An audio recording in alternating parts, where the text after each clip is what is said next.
Assalamualaikum warahmatullahi wabarakatuh. Selamat pagi sahabat tani. Salam sejahtera buat petani Indonesia. Kembali lagi bertemu dengan saya di channel Abu Dias TV. Oke, langsung saja pada kesempatan pagi ini saya akan melakukan penyepraian atau penyemprotan bawang merah yang keempat. Adapun usia bawang merah saya sampai saat ini berusia 24 hari setelah tanam, atau bisa disebut juga 24 HST. Sejauh ini pertumbuhannya masih lancar-lancar saja dan teratur ya sahabat tani, sesuai dengan kondisi tanamannya atau bisa disebut dengan fisiologi tanamannya, hijau, cerah, dan segar. Penyepraian kali ini saya menggunakan fungisida kontak sistemik berbahan aktif mancozeb dan carbendazim. Saya berikan 2 sendok makan. Kemudian saya mix dengan fungisida sistemik juga dengan merek dagang Fungsan dari Santani yang berbahan aktif fenoxanil dan metilgresoxim. Untuk Fungsan saya berikan 15 ml per tangki. Kemudian saya mix lagi dengan NPK cair dengan konsentrasi dosis 45 ml ya sahabat tani.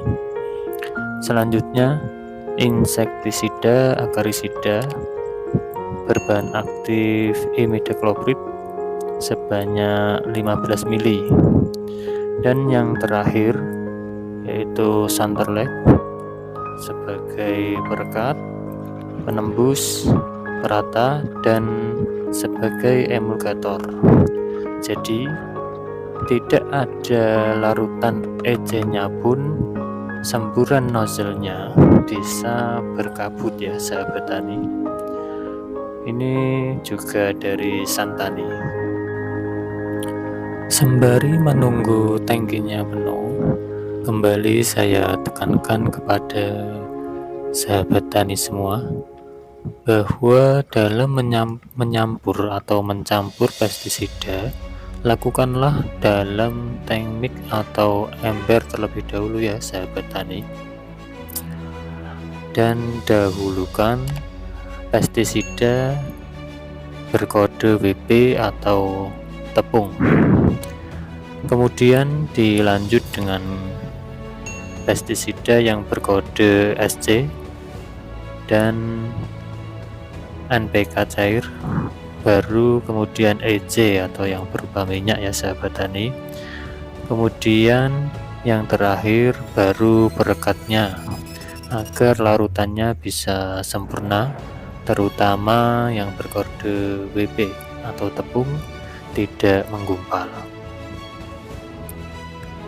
Dalam berbudidaya bawang merah, saya sarankan kepada sahabat tani semua, jangan hanya berfokus dengan pengendalian hama ataupun penyakit saja ya sahabat tani, akan tetapi perlu diperhatikan akan nutrisinya.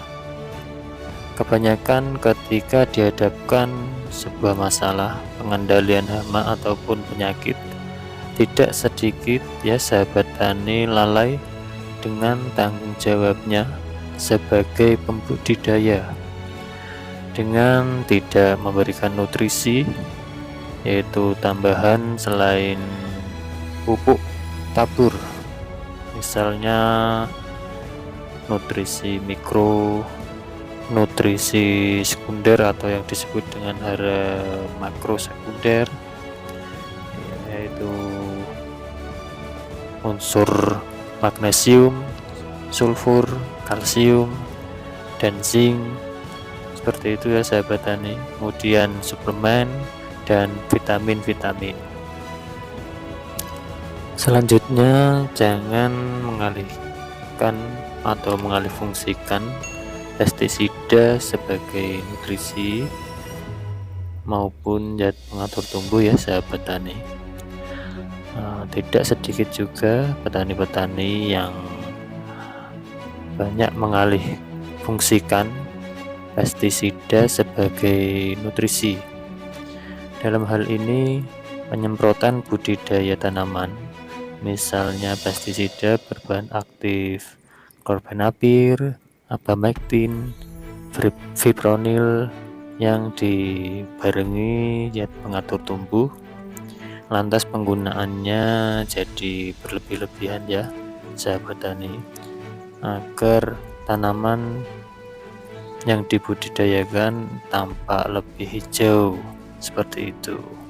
Padahal yang seperti itu sangat membahayakan tanamannya itu sendiri ya sahabat tani, yang menyebabkan tanaman itu menjadi cepat stres dan mudah terserang atau terjangkit hama ataupun penyakit. Dalam melakukan penyepraian, apakah ada waktu yang ideal? Sejauh ini saya melakukannya di waktu pagi ataupun sore hari. Adapun waktu pagi, sahabat tani bisa memulainya dari pukul 5.30 atau setengah 6 ya sahabat tani, sampai pukul 10 pagi. Pada saat ini stomata daun tanaman sedang terbuka. Untuk sore harinya, sahabat tani bisa melakukannya atau memulainya dari pukul 15.30 atau setengah 4 sampai menjelang maghrib atau petang ya sahabat tani. Hal ini biasa saya lakukan dan sejauh ini masih efektif. Pada saat-saat itu pula stomata daun tanaman sedang terbuka.